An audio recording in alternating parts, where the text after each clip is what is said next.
राष्ट्रवादी काँग्रेसचं चिन्ह आणि पक्ष अजितदादा पवार यांच्या गटाला मिळालेला आहे। आपल्यासोबत यावर बोलण्यासाठी राष्ट्रवादी काँग्रेस शरद पवार गटाचे राष्ट्रवादी काँग्रेसचे नेते सलील देशमुख आहे। भाऊ, काय सांगाल, एकंदर कसं बघता तुम्ही याकडे? ज्या पद्धतीनं शिवसेनेसोबत त्यांचं पक्ष व चिन्ह घेण्यात आलं, त्याच पद्धतीनं राष्ट्रवादी काँग्रेस पक्ष शरद पवार साहेबांच्या बद्दल त्याचं म्हणालं। वास्तविक हा पक्ष सन्मान्य शरद पवार साहेबांनी उभा केलेला आहे, त्यांच्या नावावर हे सगळं काय झालेलं आहे।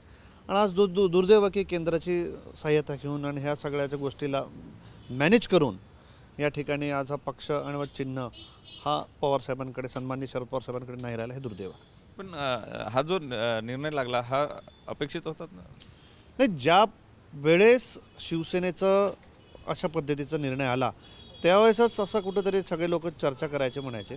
पण आम्हाला एक गोष्टीची याच्याबद्दल काही काळजी वाटत नाही की पक्ष जरी नसेल आमच्याकडे, सध्या चिन्ह जरी नसेल, नवीन पक्ष येईलच सन्मान्य शरद पवार साहेबांच्या नेतृत्वामध्ये आणि नवीन चिन्ह पण आम्हाला भेटेलच।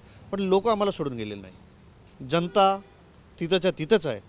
ठीक आहे, काही नेते इच्छा तिथे कोणाचं काय असेल त्याच्याबद्दल आता मी बोलणं काही योग्य नाही, पण त्या ठिकाणी जनता ही आपल्यासोबतच आहे। नक्कीच चिन्ह आणि पक्ष जरी गेला असला तरी जनता आपल्या सोबत आहे आणि हे साधारणतः अपेक्षित होतं, असं सलील देशमुख म्हणतात। कॅमेरामन साईसह सुनील ढगे, TV9 मराठी, नागपूर।